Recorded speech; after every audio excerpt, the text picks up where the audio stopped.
This is Michael Popok, Legal AF, with breaking news in the Biden classified document issue. We now have the appointment of a new special counsel by Attorney General Merrick Garland. It will be Robert K. Hur, H-U-R, a longtime Department of Justice employee, former Maryland U.S. attorney, appointed by Donald Trump originally, also worked in the Trump Department of Justice and for the Attorney General at the time, Rod Rosenstein. Mr. Hur also was counsel to FBI Director Wray at one point and has a long and illustrious career, regardless of who appointed him, in the areas of public corruption and national security.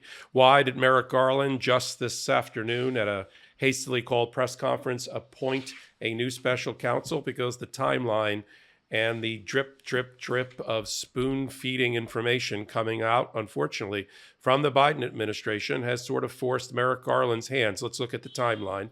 And then at the end, we'll talk about the differences and why there's likely no crime here having been committed. Maybe a crime of inadvertence and sloppiness, but not the same as what is facing Donald Trump. But we'll talk about the impact on the Trump investigation related to Mar-a-Lago and other classified documents led by his special prosecutor, Jack Smith, in a moment. Let's first get the details. In November of 2022, the Biden administration informed Merrick Garland a day or so before he appointed Jack Smith as the special prosecutor over all things Trump that they had located a small batch of classified documents as they were closing an office that Biden had originally used for his Penn Biden Center. It was like a think tank and consultancy that Biden had in between being the vice president and running for office and becoming president of the United States. And they finally got around to closing that office, and they found in a locked cabinet about a package of about 10 classified documents or so. And that was reported to Merrick Garland, who knew that in the back of his mind when he had the press conference to appoint Jack Smith.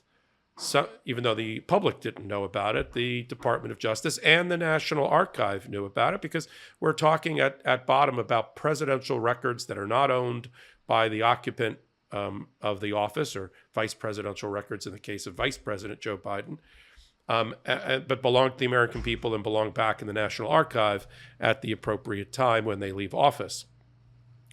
Self-reported by the Biden administration to the National Archive, self-reported to the Attorney General of the United States, who knew about this in November. And now we move forward.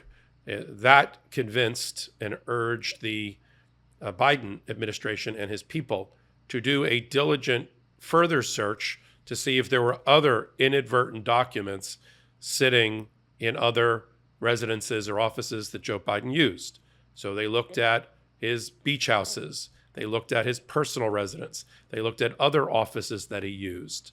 And as they found a document or two since then, they dutifully reported, found another one, and turned it into the National Archive and reported it again to Merrick Garland, who's been properly advised by Joe Biden and his team all along. That stands in stark contrast to when we talk about what's going on with Donald Trump and the criminal focus on him related to his handling or mishandling of classified information.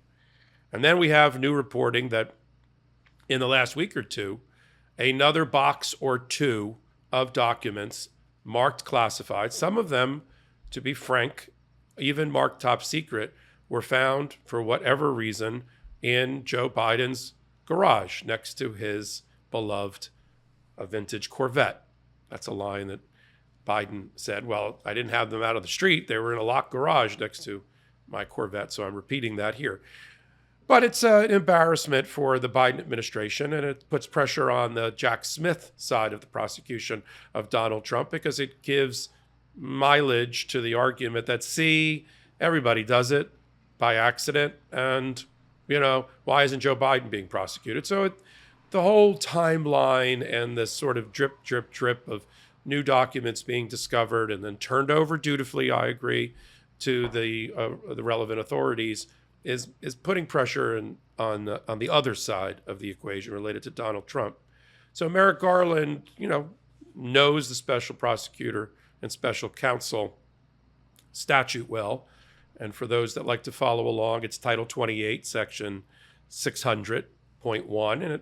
And it says there's three things that have to be found, three factors that have to be present in order for the appointment of a special counsel, which Merrick Garland found today are present. One, that there is a possibility that there is a crime. A crime may have been committed. It's not a reflection on Joe Biden that they think that a crime has been committed, but that it implicates potential criminal claims and criminal statutes like the Espionage Act and the Obstruction Act. Secondly, they have to determine whether the prosecution could create a conflict of interest for the Department of Justice. And given that Joe Biden is Merrick Garland's boss, we have that present. And the third is that public interest would be served by appointing a special counsel and getting Merrick Garland's office off the hook for any appearances of impropriety. And he found that as well. And I think given the timeline and the documents that are still coming out and trying to get to the bottom of it, it's better for a special counsel to investigate it than not. Now, you may recall earlier reporting, including on Legal AF, that there was another lawyer that was involved looking at these things, Mr. Lausch, who was a U.S. attorney out of Illinois, also a Trump appointee, that Merrick Garland had assigned the task of advising whether there should be a special counsel appointed under the statute. And he advised, based on his analysis, that there should be one. And then Merrick Garland took that recommendation, did his own analysis, and agreed. And so now we have, starting on Thursday, we'll have to talk about two special counsels now when we talk about classified documents, one for Biden, one for Trump. Mr. Biden's will be Robert K. Hur, H-U-R, longtime Department of Justice official, has a unassailable record, starting with his clerkship with Chief Justice Rehnquist on the U.S. Supreme Court, all the way through serving multiple presidents, including continuing to serve this president in the Department of Justice even after he took office. So I wouldn't be that concerned that he was originally a Trump appointee. I think he's ideologically maybe Republican, but kind of neutral, and is not a MAGA person. But he is going to roll up his shirt sleeves and get a team together and look at the timeline and find out when Biden knew something, what he knew, and when he knew it.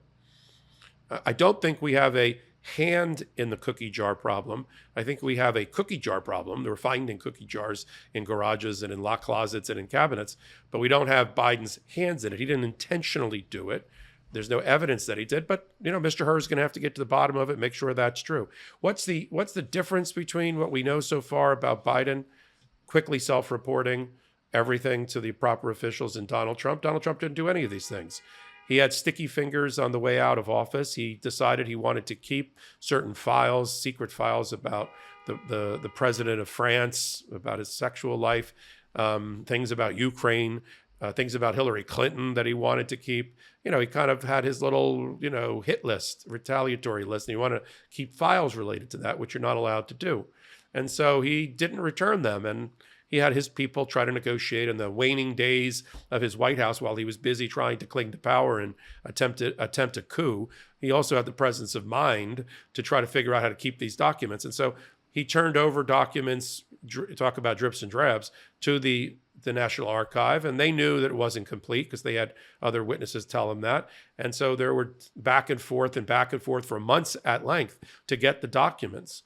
And then finally, if you recall, Trump had one of his lawyers sign a certificate that put all of the classified documents in a very small envelope, an envelope like this for those that are watching, and sign it on the outside. Say, this is a complete list of all the classified documents that I'm aware of. That wasn't true because he had already turned in 184 documents to the National Archive. And then, of course, when the search warrant got executed at Mar-a-Lago, they found, lo and behold, at least 100 more classified and top secret documents. Plus, they're still finding documents here and there under the subpoena that's been issued by the grand jury out of Washington, which is really how this all started. And all along, Donald Trump believes he has the right to hold on to those documents, didn't want to turn it back to the Department of Justice, and so on and so on. the exact opposite of the conduct and behavior we expect in a president, and one that has been exhibited by Joe Biden. And I'm sure that's going to go into the analysis, the deep, dark analysis that Mr. Hur is going to conduct about Joe Biden, how he handled things. But, it's an unforced error for the Biden administration. They knew about Mar-a-Lago. I mean, you'd have to be asleep for 100 years not to know what happened at Mar-a-Lago and Donald Trump and Jack Smith. And you would think at some point before even November and the midterms, somebody would have woken up and saying, hey, I wonder if we've got any of those boxes sitting in any of the places where Joe operated or operates. And, they just didn't get around to doing it. There's a country to run. There is an economy to run. There's a foreign policy to run and a war to assist in Ukraine. And it wasn't on the top page or 2 pages of their to-do list. And now they're getting around to it. And they bought themselves a special prosecutor as a result. Now, let's talk finally about the impact that I see and others see on Jack Smith. What I'd like to say is it's going to have no impact on him, that these two factual situations are different and rise and fall on their own merits.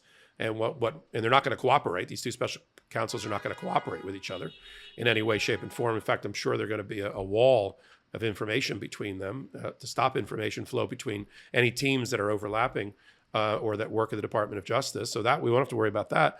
But it's going to have, the political imagery of Me Too and, oh, see, they did it also, which is what, everybody's going to say on Fox News and every place else in the Twitterverse, is really not true. The facts are completely different, and one person's looking at prosecuting a different case than the other person. But to say it's going to have no impact, I think is not being fair or living in reality. It's going to have an impact. Jack Smith's going to have to make sure and go back and check all the evidence, and at the very moment where he could make the decision, he's going to have to think about the ramifications, political and otherwise, of making the decision to prosecute a former president for doing something that the current president, at least at first blush, did a version of. Not the crime version of it, but, wasn't careful with his top secret document management either. And that's going to be the talking point coming out of this. So where are we as of midday on Thursday? We have Merrick Garland, having been advised by a U.S. attorney out of Chicago that he appointed specially to consider whether a special counsel should be appointed to investigate Joe Biden's retention of top secret and classified documents, which have come to light starting in November all the way through December, where they found documents inadvertent. So the Biden administration says, of course, in locked cabinets, in an office of his in a foundation, in his garage next to his Corvette, and in 1 or 2 other places, whether that rises the level of a crime that should be prosecuted or those around him should be prosecuted. And we have a new prosecutor, special counsel in Robert K. Hur, H-U-R. He was going to leave the Department of Justice, but he's decided to stay on and help Merrick Garland and accept this appointment. So if you go and do some research on Robert K. Hur, you might have seen that he was about to leave the department last February, but he stayed on in the interest of justice and worked with Merrick Garland and his people since then, and will be the special counsel and will continue to report. Michael Popok on Legal AF.